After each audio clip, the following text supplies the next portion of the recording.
Hi, everybody, and welcome to the ISTAT Learning Lab. Today, we're going to talk about freighters and Preighters, the new normal or bridging gaps. Preighters are passenger aircraft that are used for freight, which is something we've seen in this pandemic as quite prevalent. To talk about this, we have Eric Goodhart from Kuehne+Nagel, and he's a senior vice president and heading up their Aerospace business. Kuehne+Nagel is a global transport and logistics company and provides sea freight and air freight forwarding and contract logistics. After 12 years with NCR Computers, Eric joined Fokker Aircraft Services as vice president marketing and sales in 1993. The key were new service concepts after the Fokker manufacturer ceased to exist. Before I hand over to Eric, I just wanted to say that you can post questions in writing during the session by clicking on the Q&A button at the bottom of the screen. Writing those questions, I will go over them with Eric after his presentation is finished to the extent we have time. And please post all the questions before Eric is finished with his presentation, because after we go into the question and answer round, I'm going to be too busy discussing these questions with Eric, so post them ahead of time. And then I also wanted to mention that we're working on further labs. Details will follow on ISTAT's website. And with that, I will hand over the microphone to our studio in Switzerland with Eric Goodhart. Thanks, Niels. Good morning, good afternoon, good evening. Very honored to be at this learning lab. I have to say, since a year ago now, I think every day is a learning lab. Today we will discuss the freighters and the Preighters, whether that's what they call the new normal or is it just bridging gaps. Within Kuehne+Nagel, I'm responsible for the aerospace market and the services we offer to the aerospace market. So I'm approaching the whole topic also from an aerospace perspective.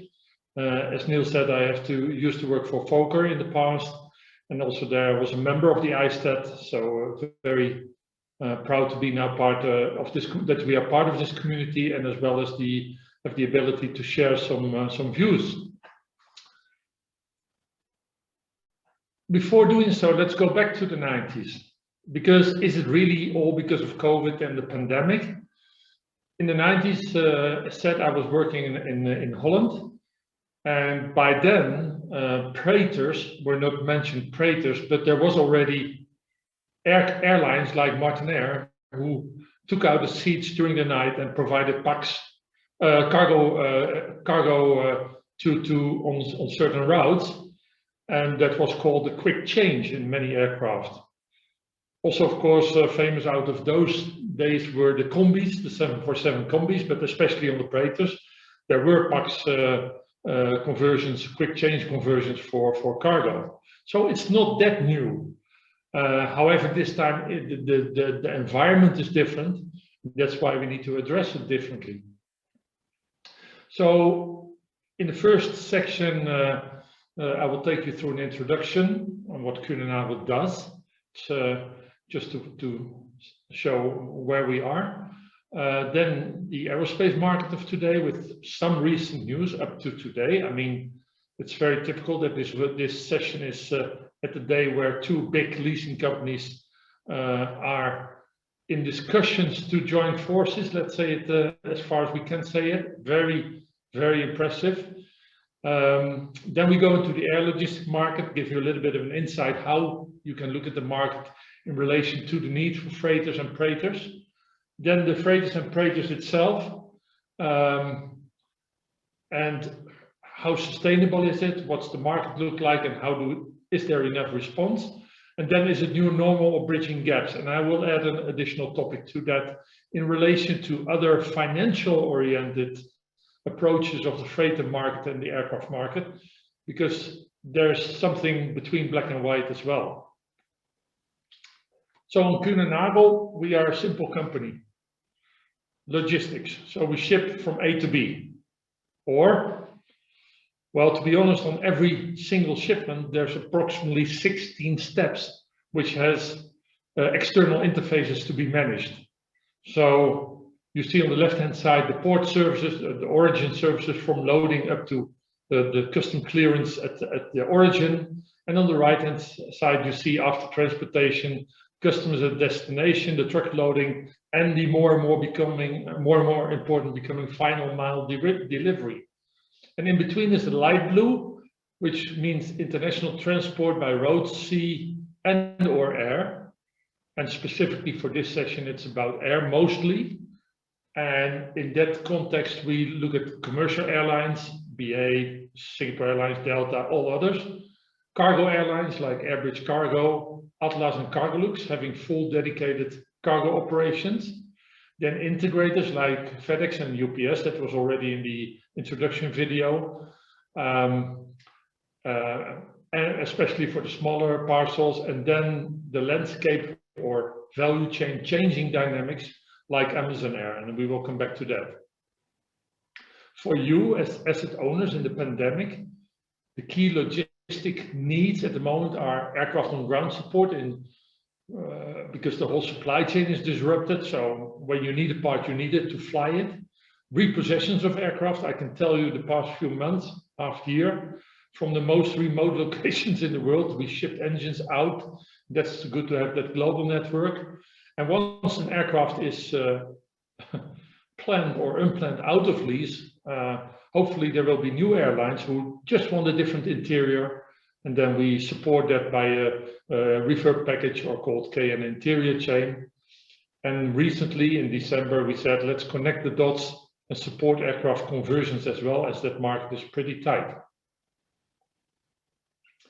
So as Niels said, we are air, road, logistics, sea logistics, contract logistics, which is value added warehousing in 72 countries. We do insurance, we do customs clearance, and we integrate all kinds of modes of transport into one, what we call control tower, a management mechanism, where you can have the complete overview of your stock and your movements, service levels, etc. It's as such more and more a supply chain advisory and with an IT backbone, which enables us to execute the logistics in the best performing way. We do that with 78,000 colleagues in 1,400 locations in more than 109 countries. So really a global world, like the aerospace market always has been a global world as of the beginning. The logistic market is still making the global connection via massive integration, very distributed market shares, but a very interesting future together with the freight dynamics. Then the pandemic. I don't know how long you have been in aerospace, but I've been in there for some years. We've never seen anything like COVID, of course. SARS, financial crisis, 9/11 together was not as bad hitting the market as COVID. In the end, 150 aircraft are converted to freighters, called Preighters, in fact, doing cargo on cabin, on the seats, or taking the seats out and making it a cargo cabin. Is this now temporarily, or will this go on? I can make the webinar, the Learning Lab, very short for you, because I can answer the questions now, but there will be somewhat more behind it. So will conversion capacity be sufficient for market needs? The answer is no. Are the Preighters over after COVID-19? The answer is also no. And what aircraft will be leading the way? I will guide you through that in the whole slide deck and have a summary on that on the last slide. So aerospace today, as in the introduction video, IATA this weekend said air cargo levels in January returned to pre-crisis levels, which was never expected in March last year. Today we announced a strategic partnership with American Airlines, using 11 million liters of sustainable fuel on our business together. So not only because it's a Kuehne+Nagel announcement today, but also throughout the whole session, don't underestimate the impact of carbon neutral efforts. I think that's in the whole cargo area too little read on, but it will be a very important and increasing factor leading to different configurations in the future. And somewhere today, Amazon said we are going to invest 132 million additional in the ATSG stake. That's the aircraft group, together with a number of additional conversions. And overall, what you see as recent news is that air cargo capacity is expected to stay tense, and prices are expected to stay on top because of air cargo and aerospace environment, but also because of other environments. And especially the other environments, of course, are the whole pandemic and the situation where any analysis starts. So you see also all kind of additional freighter announcements. You see CGM starting an A330 freighter operation with 4 ex-Qatar Airways freighters. So you see a kind of shifts in the value chain and supply chain as well. Companies trying to find the new position, or what should the new position be. And that's daily news to be read and to be followed. The start of any analysis is this. This is the World Health Organization map of COVID pandemic on March 7. And you see, they call it the bubble map, where COVID is hitting and where the restrictions on the countries, etc., might be tense.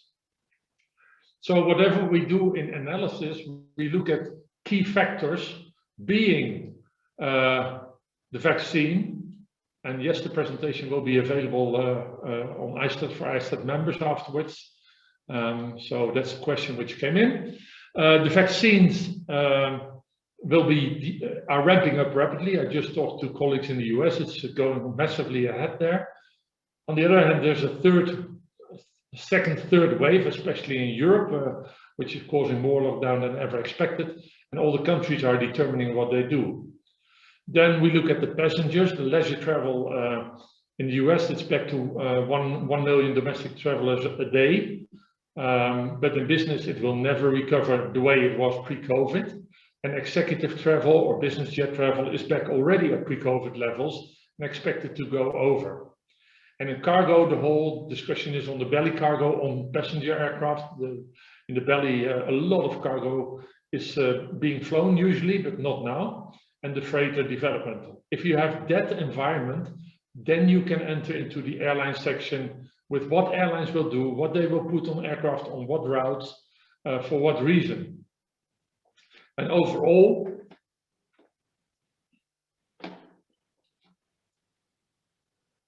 the whole system is now dominated by healthcare system continuity and by government support, and most probably a heavy round of second heavy round of government support to the airlines. Eagerness to travel. Well, I think we can look in the mirror and we all know what the answer will be. The lowlights are the number of variants of the vaccine still not covered. Some of them are covered, some are not. In some areas, a coordinated approach. You can see very different approaches by countries neighboring each other. And of course, border closure and all the impact there, which determines the journey. At this moment in time, or last week, last month, but it's not different that much, there's still 14,000 aircraft parked, which is 41%. And a lot of them are parked for more than a year already. You see also in the announcements big changes in aircraft after 9/11. The older aircraft would come back in operation because of low capital, but now you will not see that, and older aircraft will either be converted to cargo or be parted out as the new generation is far more green sensitive, fuel efficient, but also the passenger has a far higher say in what a service and in flight he or she expects in comparison to 9/11, for instance. The surplus of fleets will last to late 2020 at best, but every day this pandemic takes longer, the longer it will last. So there's A350s parked, there's whitetails coming out of the factory. All the elements are there, that there's a big fleet surplus, and you see it on the monthly reports of Airbus and Boeing, how the order portfolio looked like. However, we say always this is a bump in the journey. So if you look at a 20-year schedule, people will travel, people will eat, India will grow. There's a 3-4 year heavy interruption, but the trend thereafter will continue. If you enter the aerospace supply chain from the pandemic and the routes to the airlines, you see the position of owners and lessors here in the dark blue. That's where we do our monthly update from airlines to what does that mean for MRO. The whole MRO market, maintenance, repair and overhaul market, was 90 billion expected in 2019 it was, and now it was 45 billion into 2020, and Lufthansa Technics announced their results, and also they said it will not be back before end of 2023, the earliest. If you know that, how it's maintained, then you go to the left-hand side for the aerospace OEM, what will be the production rates of aircraft, and we follow that every month as well. What does that mean for tier 1 and tier 2s, engines, subsystems, who are still reshaping the pattern and looking at complete new areas and new settings for after the pandemic.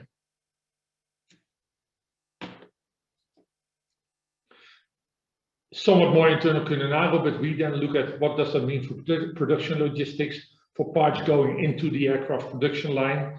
What does it mean for the catering segment, which is in-flight services, which is close to 10% of original at the moment.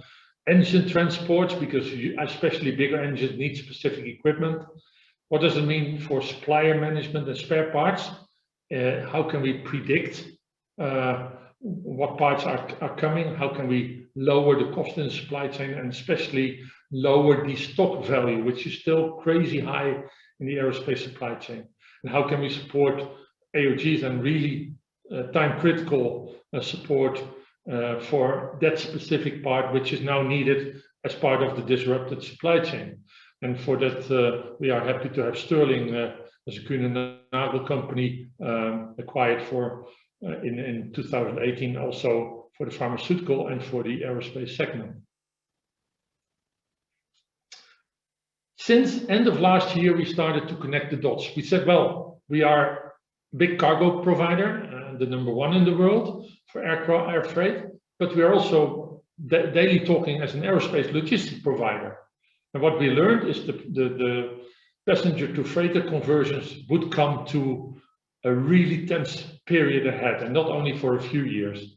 So we developed our interior change solution for aircraft refurbishment to support passenger to freighter conversions, and to have for sure not any part delaying the rollout of new freighters, because approximately, well, I can say tens of percentages of conversions are delayed because of late delivery of parts, or not the right part, or not the right serial number, etc. And that can be managed differently. So that's what we said together with in December 3, together with the knowledge of the cargo market developing. So knowing that brings us into the air logistic market. Question in between is how severe was the COVID impact on Sterling? Well, on specific situations, we were in aerospace all in the same boat in aerospace logistics with all our colleague providers. And the market, even for 2021, we expect the market to be at 50% of shipments levels of 2019. And 2020 was a different year because of the first 3 good months, and thereafter the COVID started to hit. The air logistic market. There's one very good backbone. That's the air cargo market. That's growing 4% a year over the next 20 years. E-commerce breakout is unstoppable now, and that will double every 4 years. And if you see on the right-hand side, the light gray area is the personal protection equipment, which started in April last year, heavily by air, but later on moving in smaller proportions to sea freight as well. And in no time, PPE equipment was produced around the corner. So nearshoring or near sourcing and all kinds of companies started to produce the mask and related. What only started later was the working home environment with equipment needed, especially in the high-tech area. And we think that started, but it's still not at the end of the journey, because post-pandemic, the working place will be different than pre-pandemic. There's all kinds of future workplaces scenarios in a number of companies, and we are sharing with companies as well. But the home will be, for many, a sustainable part of the working environment of the future. This was a question raised. So what does that mean for capacity at the moment? On the left-hand side, you see the freighter capacity and the wide-body passenger capacity. In 2019, 58% of all cargo was flown in wide-body belly cargo, 42% by freighters, and you see in 2020 that went up to 66% for freighters, and still going up, which resulted also freighters needing to go into maintenance, etc. So the whole dynamics and tenseness is there. The oldest freighters have been taken out of the desert to fly freight, and on the right-hand side you see an average of 1.5 block hour flying per day for a freighter, more in 2020 than in 2019. And that's really impressive.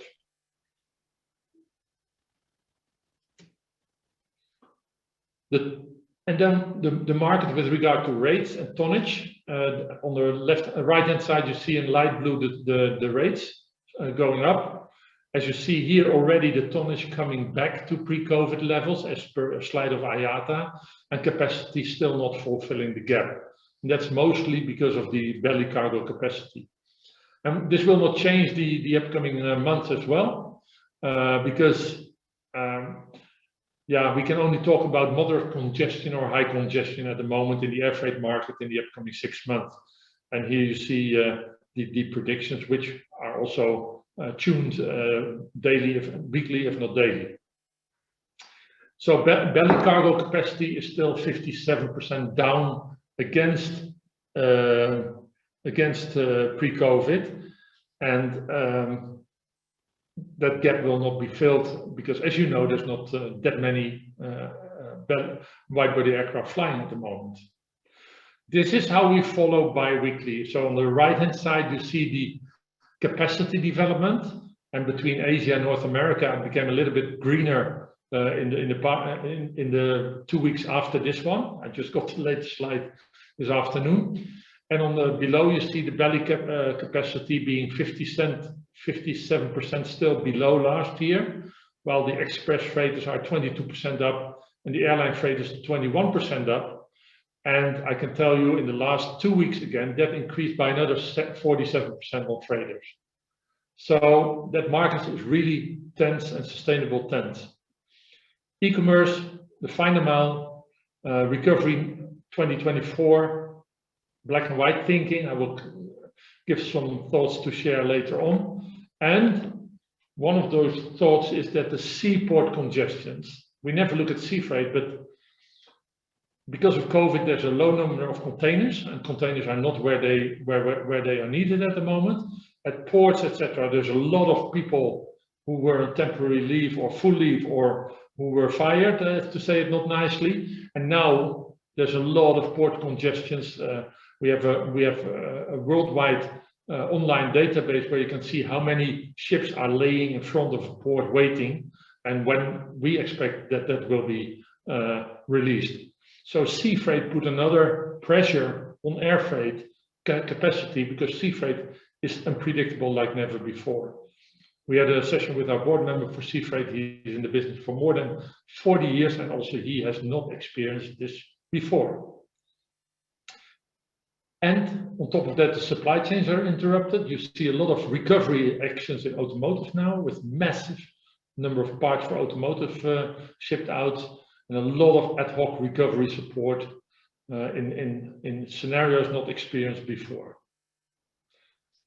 Of course, COVID restrictions keep on, and we had the nice Brexit on top, which was the additional challenge around New Year, and that resulted in a lot of main deck flexibility for sustainable freight and alternative solutions with passenger seats taken out or on the seats, cargo on seats and in the overhead bins.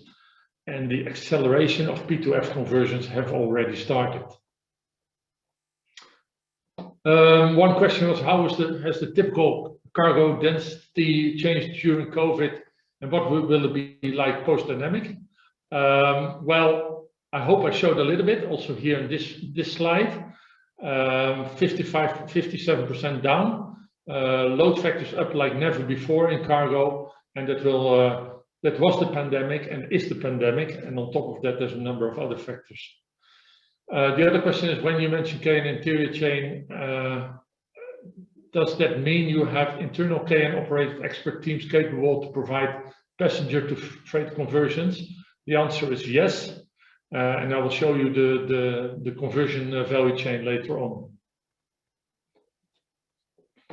Must be a Kunenagel colleague being on the call, trying to get some promotion perhaps.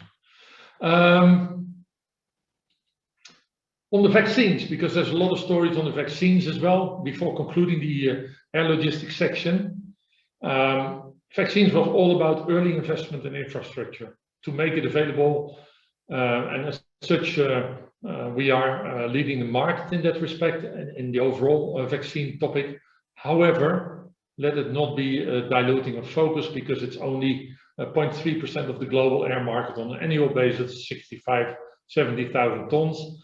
And we know where the vaccines are produced and where they need to go to. So heavy lanes from North to South America, from India to intra-Asia and to Africa, and from Europe domestically, etc. So the air freight is not the biggest challenge in there. The challenge is the treatment with temperatures and the sensitivity from beginning to final mile, which is up to the final user. So we call it when it matters most, and in the end, we need to get that vaccine going and go back to business. So it's not, it's interesting for the air freight market. It causes a lot of publicity, but the impact in volumes is only relative. So this was the air logistic market, which brings us to the freighter and Preighters section.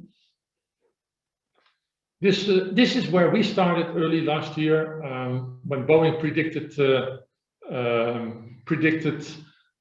conversions market.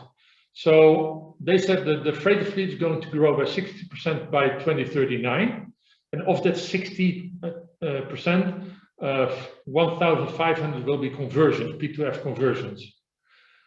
And the freighter fleet is for more than 30% in Asia Pacific, with the highest growth. That's the continuously growing market, because you can look at the IATA market for traveling passengers. That has a relation with eating, the number of people eating, and the number, and thereby the cargo which has to be shipped. In North America, though, the largest fleet is approximately 40% of the fleets. Freighter fleets are in North America. The question is, how do you view the A320 P2F program that's being launched? I will come back to that. I don't know if you mean the A320 P2F as in 320 or 321, because the 321 is very, very exciting, and I will have something on that later.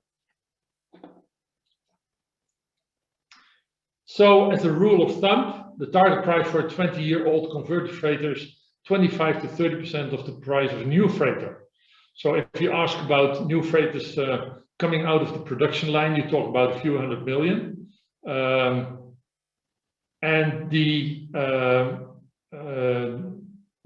price for a new freighter is in relation to a conversion, and the current market dynamics is an interesting topic. So, you meant the A320 itself, P2F, I will come back to that one as well. So here you see the current market values. There's a number of sources for that. We have ISTAT as a source in this one. And the drop in values between last year and this year. And you see a lot of value drop, and this still does not conclude fully which is an interesting topic, the reintroduction of the MAX, which of course, I think there's 500 now reintroduced, but that will be having an impact on the 737. I would say next gen, but when I talked to Niels in the beginning, it's better to say 737-700 and 800, because next gen sounds like to come, but in fact it's already an older gen, and not even older as the current gen. But especially the 737-7 and 800 are expected to drop further because of the because of the 737 MAX flying. So narrow bodies are now 15-30% down, wide body 20 to 45%.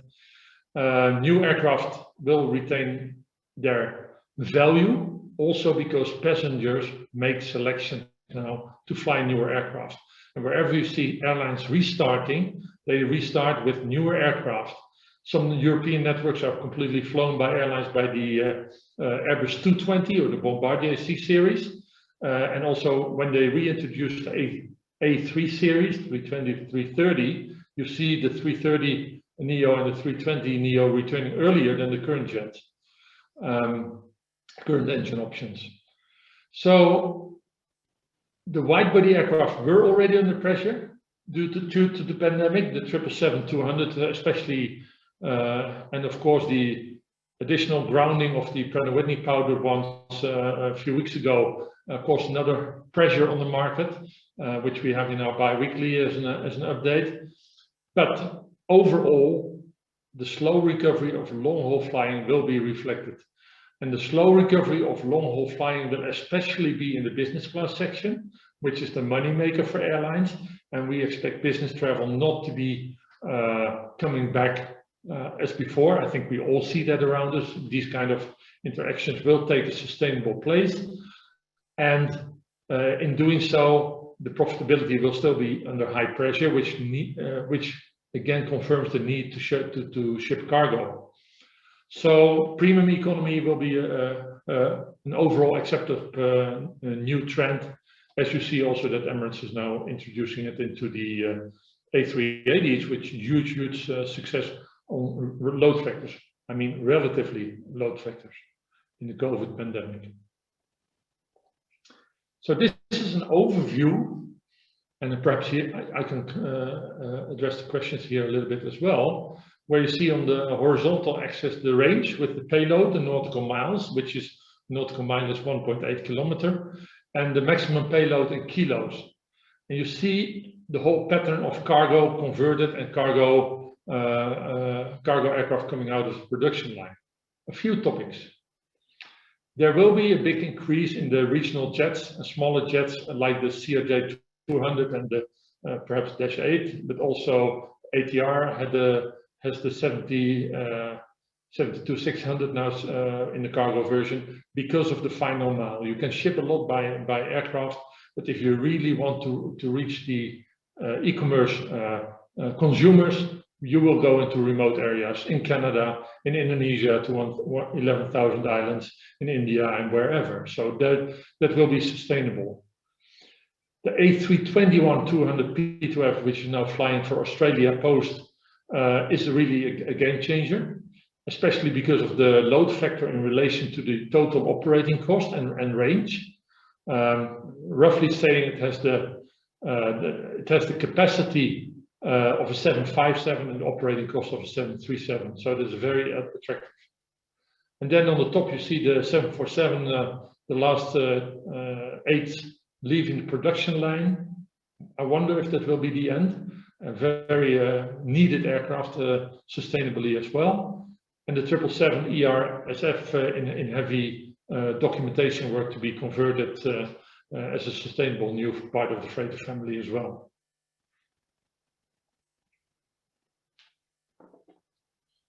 Will we see an introduction of the 737 MAX freighter in the near future? I didn't hear anything on that.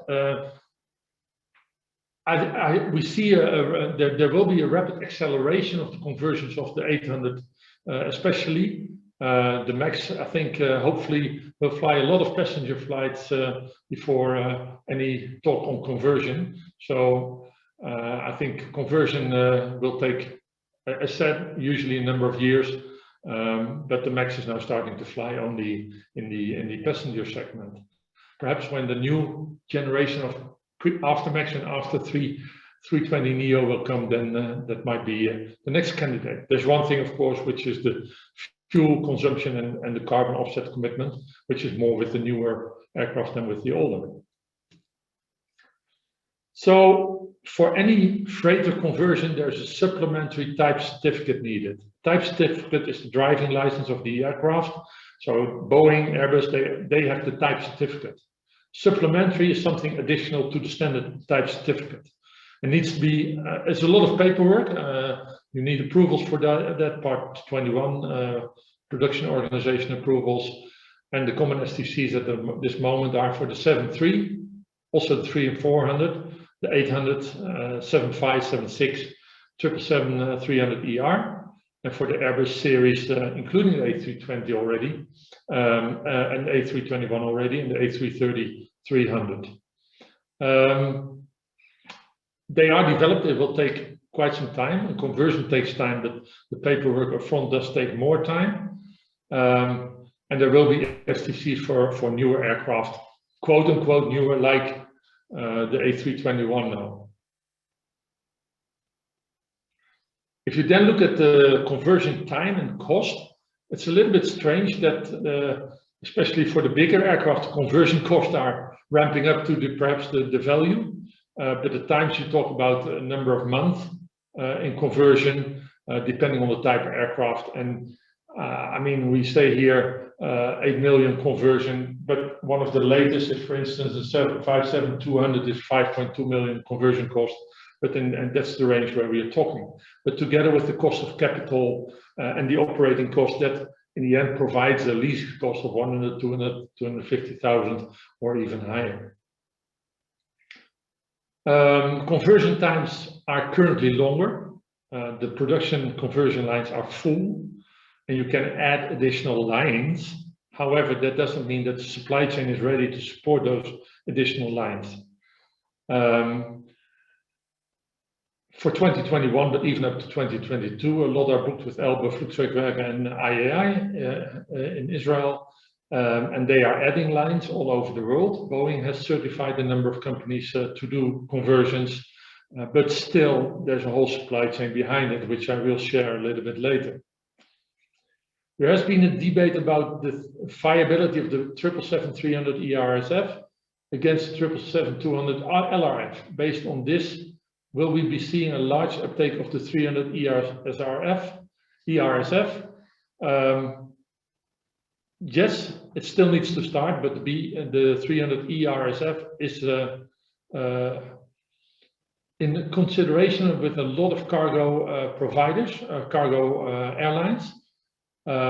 Also against new aircraft, like even the A350 full freighter, which is a comparison being executed in the market. However, the 300 ERSF will be a very serious player. Leaving aside the Preighters, could you see a return of the quick combis as a way to provide more flexibility to the airlines? Well, if you talk about the combi of the 747-400, like KLM has flown them, that was really unique. And they have been reintroduced shortly, but now they are out. We are not aware of any significant combi program for other aircraft at this moment in time. If you look at the same supply chain which I shared before, and then we look in the cargo supply chain, that's a complete different pattern. Also, I say that because why is there pressure on, why is it not so easy to just add another production line? If you look at Boeing, it's dominating 90% of the cargo aircraft market at this moment in time. Conversion companies are Israeli in aerospace industries, Gameco and Steco. In Airbus, it's mostly Singapore Technologies Engineering, Elbe Flugzeugwerke, and then there are a number of others with less links around that. ATR is doing it themselves, Mitsubishi, Bombardier. And the whole supply chain on this is so different than an interior supply chain because you talk about heavy structures. So crucial, critical passive in 600 kilo door, the structures around the door, the beams on the floor. It's a supply chain which was not prepared for a heavy boost of the cargo market, but will need to be and is in development for that. So for us, for logistic companies, as a vendor mapping exercise on where are the parts coming from, how can we manage the vendors, this is a different animal. And if you, whether you ship a flight management computer of a few kilos or a door of 600 kilo, and you can do that, for instance, by sea freight, that's a lot of cost reduction which we are looking at, as long as you serve the lead time in the hanging. But there can be huge impact in savings and reliability if not treated in a standard way. And yes, we see an uptick in the number of conversion lines over the upcoming years.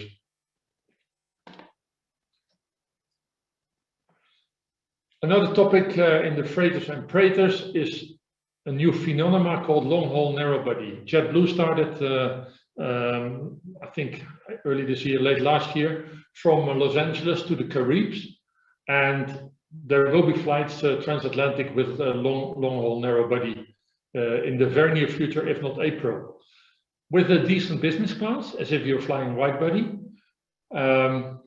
And the 321LR and especially the XLR and the 737 MAX 7 series will accelerate that. In future, a significant number of legs will be flown by long-haul narrow-body instead of wide-body. So also that will put further pressure on the wide-body market recovery.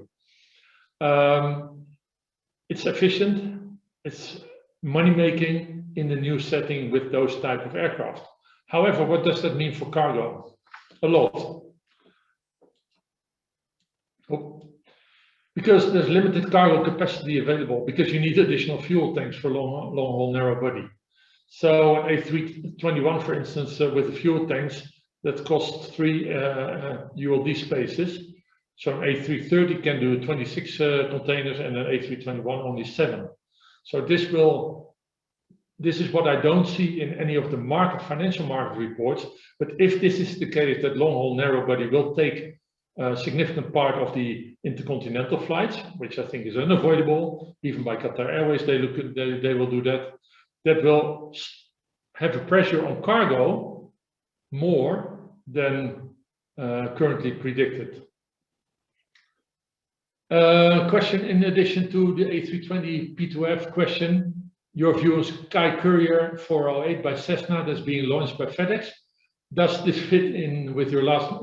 Yes, it does fit in. And I smile because it makes me think of the F-27 during my Fokker days, which were flying for FedEx massively. And yes, the final mile, and I will have some additional topics, Vijay, on the final mile examples later on, because we shouldn't only think about aircraft then. So on the freighters and Preighters, quick changes of passenger aircraft. They are well known, it's not new. This time it's different, it's global, and it's pandemic driven, and it's not over. And pandemic, my wife is a nurse, and she already said during the first wave of the pandemic, watch it, it's now COVID-21, there will be COVID-23, etc., because that's always the way with viruses and pandemics. Guess what? We now have all the variants, and we are still hurt with travel and aerospace business. Cargo is cash, is king. Already last year, the chief of Lufthansa Cargo said, the chief of Lufthansa Technics said to me, Peter, by then, the cargo lead is making the money at the moment. So there's no passenger travel. At the moment, we are at 15–20% of capacity in Europe, and shortage of cargo capacity will remain. So why not benefit and use the passenger route with wide-body aircraft taking seats out and the slots on the airports for belly and main deck cargo? Please know also that we don't hear a lot. This cargo on the right-hand picture is nice, but it's highly labor-intensive. There's already was an article last week on airport congestion because of this type of cargo handling, and with less resources and people available as well. So in our view, the solutions are there to stay with increased innovations, which are less labor intensive. We are in touch with a number of engineering companies. There will be different solutions for main deck cargo and PAX aircraft. Will it be sustainable? Will it be seasonal? Will it be temporarily? Well, please note the word just in case, because we don't take all factors into account. We were not well prepared for the pandemic. And in aerospace, we have every 2 to 3 years, we have something like a SARS or whatever. And I hope that we use this lesson learned now to be prepared. Also, in 2 to 3 years, there will be something else hitting the cargo market in its tenseness. Let's look at the Q&A. How's the going? I answered that one.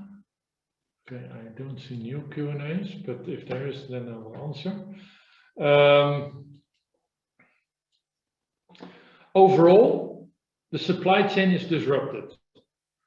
And I don't mean the supply chain of the logistic providers, which is as well disrupted. I mentioned sea freight, but the supply chain of the automotive industry, the supply chain of any industry. E-commerce will break through. That's a given. People will eat and they will fly. Use the IATA predictions up to 2037 to focus. The full freight need will stay. Recovery of belly cargo will not be before 2024. There will be intense conversions, and we need to question when will the carbon offset and green sensitivity enter the cargo market, and what will that mean for cargo aircraft? Because that topic we don't see a lot at the moment because of the tense market. Hence, thereby we work with, like with American Airlines, as we announced today, to use sustainable fuel as much as possible. The Preighters are there to stay, to use on passenger routes, seats taken out, and to mitigate a next something which may appear in the value chain. So, is it new normal and bridging gaps? And Niels, we are still well in time then. And thereby we can pay a little bit attention to this, because this is what we really underestimate. And that's what I said, just in case. And it's not highly academical in the backing. The sheet which you see is highly academical, with all kind of future occurrences out of the past, but also new ones in the future, like biodiversity loss, environmental disasters we have had. But there's a World Economic Forum in last year's session had a roadmap for what can occur, what is likely to occur, and when does it occur. So I can only refer to the World Economic Forum white paper on that. And there you will see that just in case is a crucial part of the strategy. Take, not for granted ever, but count on a new thing in 2 to 3 years' time. Something will happen. We didn't know what it was in the past. We won't know what it is in the future. There's only more and more factors leading to disruption in one way or the other. So we better be better prepared for the next one than we were so far. And it's unbelievable if you look at the stock in the value chain, how we in the aerospace market could have been going on with that in relation to highly consumer-oriented markets like high-tech and automotive. But this is a very interesting white paper from the World Economic Forum. New normal, if any. Global supply chains are disrupted. Recovery will require a different approach. We also here, every month we take the new statistics into the spreadsheets. We look at it, I mean the cargo side for sure, but also in aerospace logistics. Say, what does that mean? What decisions do we need to take? Decision taking is more agile in order to stay ahead, in order to predict based on data. So there will be an evolving normal, which was on the way anyway to digital and green, but that will accelerate because of this. Old ways of working, good luck. E-commerce, unstoppable, and we call the year 2021 in aerospace the year to reform, or I didn't want to use the word die in the word, but it's reform or lose competitive edge in the most soft sense of the word. New patterns, being prepared, digital, green, continuously tuning to reset market standards. We cannot work with data of 2 months ago. We cannot work with cargo data. Only we need massive global trade data. We need consumer data. If you know the number of databases which are being fed every day with behaviors and data in order to predict and in order to look at new environments. A few years ago, we talked to the major OEMs on what should a future cargo aircraft look like. A really new wave of cargo aircraft. So narrow body long haul will take a sustainable place in intercontinental travel, which is not everywhere calculated. But if you follow the major airlines ordering the long hauls and how to use it, and where they expect it, there will be a significant wave with, again, reaching point-to-point connectivity instead of via big hubs only for passenger. And it requires new supply chain collaboration. Nice word, nice intentions, nice presentations, but the proof of pudding is in the eating, and the execution is still questionable, especially because in the new ways of collaboration, the word trust comes back like business was being done 30 years ago. And now the word trust is also dangerous, because where are the numbers to prove it? Well, then I become more dependent. Yes, trust leads to more dependency, but also leads to market leadership. And that's something we will see in the upcoming months for sure. Do you think Amazon Air will eventually insource aircraft operations? Question, very interesting question, because it's a very hybrid relation we have with Amazon. It's we are providing cargo, we are doing warehousing, the competitor, supplier, customer, everything all together. Insourcing aircraft operations, they have very good relations at the moment with their aircraft providers, but for sure they bought a number of aircraft already, so that's kind of a leasing company, and it's interesting to follow that. That's the new normal for sure, which we follow closely as well. I'm seeing the air charters grow in this market situation. Do you see this type of service as a solution? Yes.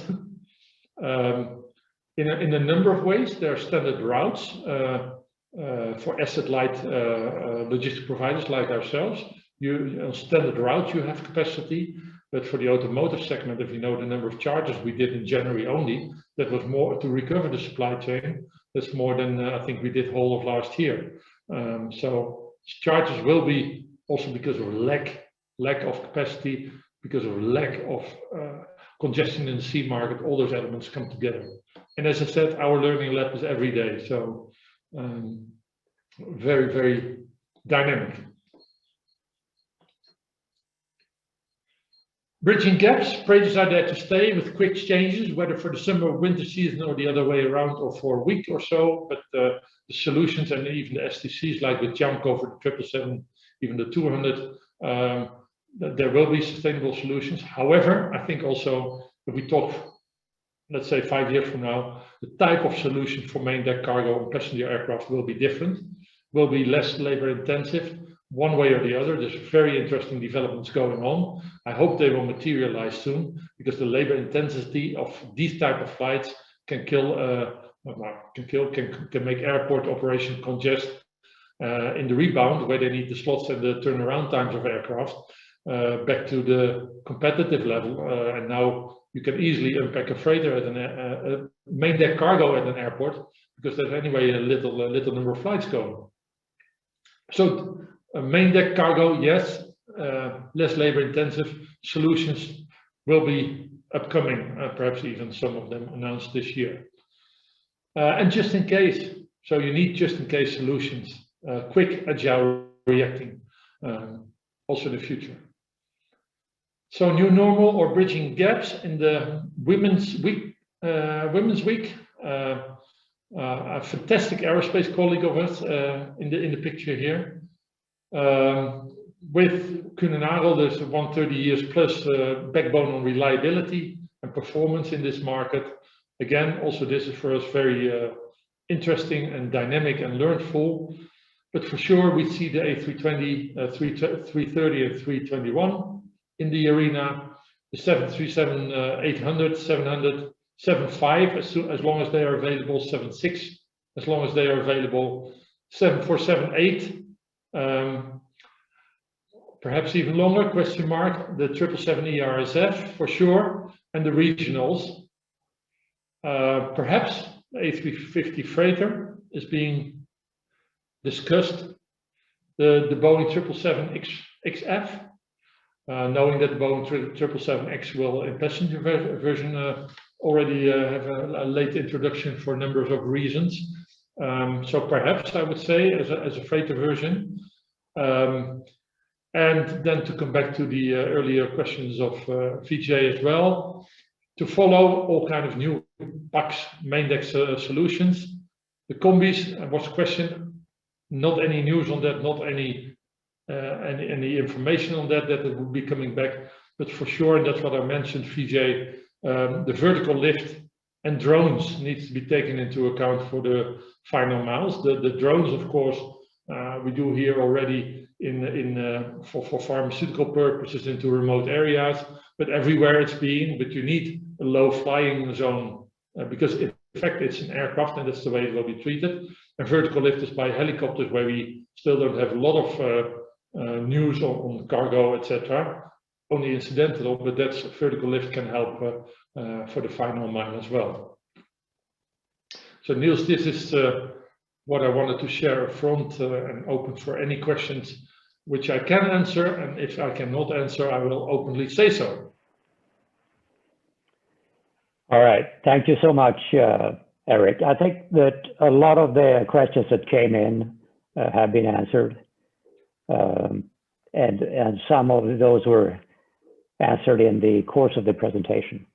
But there is, I think, one overriding question that maybe we could revisit, and that is that, I mean, we are experiencing a party in the freight market now, with very high yields, very high utilization, very high demand.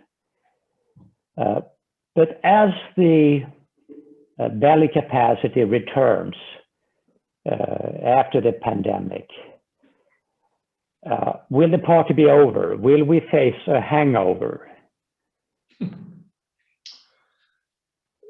Before going to that one, the question is when will belly cargo recover? And as I said, I think the whole pattern will be different. Belly cargo wide body, I mean, then for intercontinental flights. So there will be the narrow body long haul taking place. So the need for increased number of freighters will stay. And if you look at some industry articles or analysis, they say, well, it will stay tense this year, perhaps next year, but then aircraft in the course of next year, aircraft might go back in desert. Theoretical calculation on the as is and what's currently available, that would make sense. But if you look at what I said, long haul narrow body will replace wide body travel for a certain part. Business travel will not recover. The green element comes in. Sea freight is congested like never before, which is not taken into account for any of those reports. So I don't see that relax in the upcoming years. And wide body travel also by airlines is not being to if they recover, it will not be before 2024. So still. But as a lot of airplanes will become quite cheap now, there is a prospect of a lot of conversions to cargo. So the question is if that could contribute to some type of overcapacity in the freight market on the, say, a 5-year horizon. If you would have asked February last year, what would the world look like in 5 years? Yeah. I think there was a different response than nowadays. So that's what I mentioned in one of them. Theoretically, it will relax, but every 2 to 3 years there's something. And of course, the 4% annual cargo growth a year is there for sure. What we saw, for instance, Niels, as well now, usually after the Chinese New Year, you see a drop in trade, yeah? And now the Chinese companies just keep producing and keep shipping because there's still such a big backlog and things to recover, but also there's an increased demand. So we, after Chinese New Year, the market didn't relax as the years before. But to predict in 5 years, and I know that the audience is looking at should I invest in cargo aircraft? There's a number of reasons. First of all, there's steady growth in the cargo market. I'm not saying therefore you should invest. I think even a more important reason is that the values, do you still want to get return on value, or do you want to scrap it and park it out? So I cannot have the complete balance, because I worked in aerospace for an OEM. I talked a lot to by then. But there's of course more than just cargo reasons to convert aircraft to cargo. Will it make a higher return on equity and on investment than parking it in the desert and parting it out? Those kind of questions are not part of my story, but they for sure will be part of the story of aircraft owners. The cargo market overall, with the growth and the challenges around it, like green, long haul, narrow body, etc. I'm not the best predictor, but there's all kind of forecasts on that. But I think a number of factors still need to be taken into account as a next wave. I mean, we are currently, there's DC-10s are being reintroduced into the market last year. Will any airport still accept a DC-10 in 2 years' time, 2-3 years' time, with regard to noise, with regard to fuel, with carbon offset? I think let's each of us answer that question. But so if that wave needs to be replaced by other aircraft, there's still a long way to go. Yeah, you mentioned that the 747-8 freighter, maybe the last units are being produced and then it's finished. That means that there will be no more nose loaders that will be delivered. What does that mean for the business? That's yeah.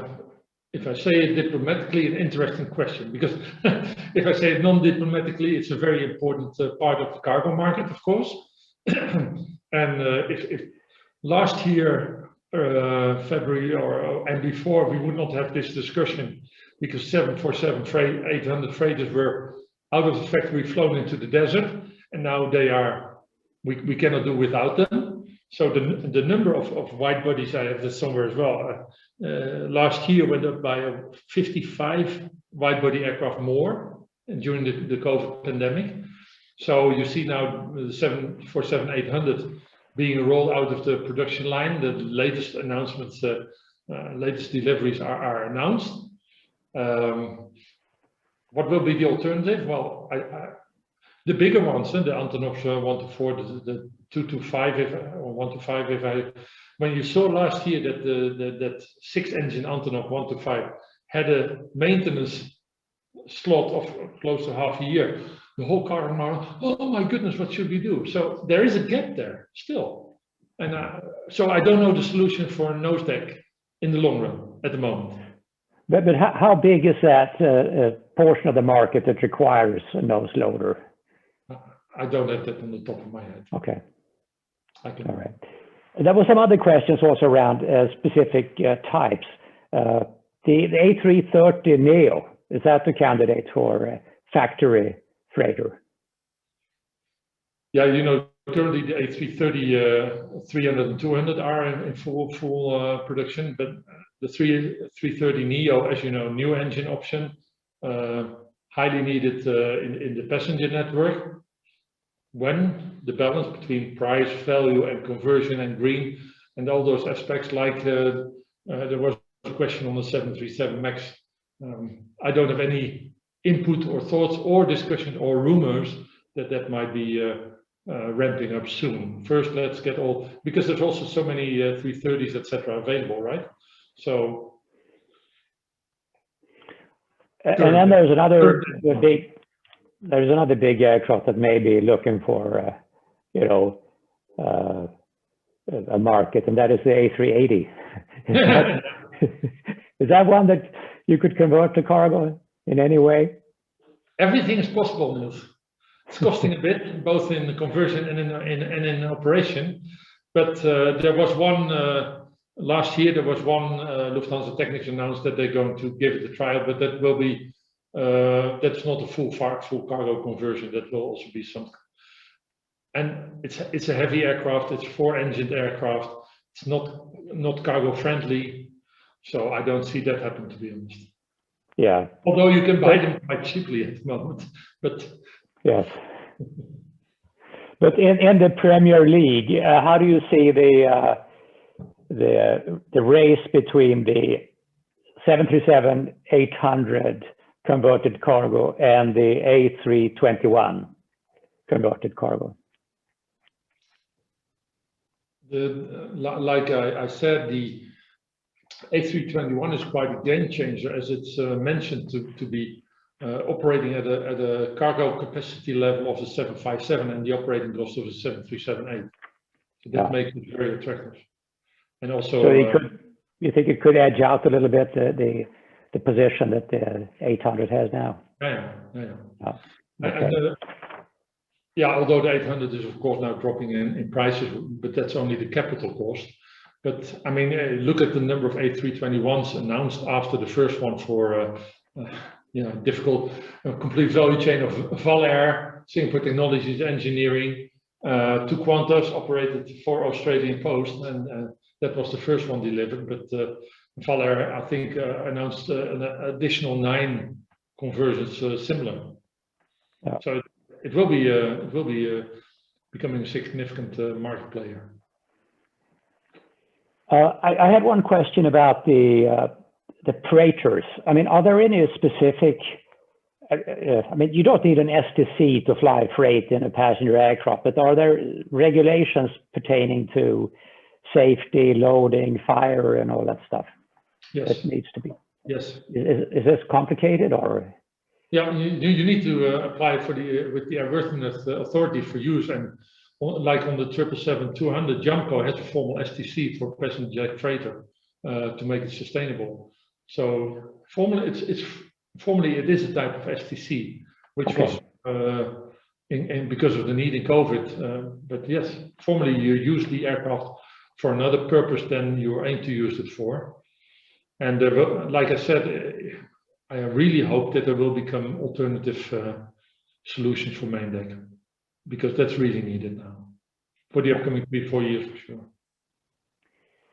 Eric, there's one question that's come in, and I don't know if this is your sweet spot, but it has to do with inflation, which is something that is being talked about now with all the, inflow of liquidity by governments and so on, and the printing presses have gone over time. There are some concerns about inflation. Is that something that would affect the freight market in any way you can think of? No, I need to be part of the World Economic Forum then to look at what the impact on the economies is. And you already challenged me so much by reading to be prepared for this one. But assume there would be impact later on that because recessions, etc. The world, like I said, the world will keep eating, and e-commerce will continue to play its role. And if there's a downturn, what impact will that have in the tense market, and for how long? In the aerospace industry, I really hope after, if companies in the supply chain create a new setting for the post-pandemic period, that we create a new setting whereby we say, okay, if in 2 years we have not SARS but PARS or whatever we call it, then we are agile, we are ready to act and to decide.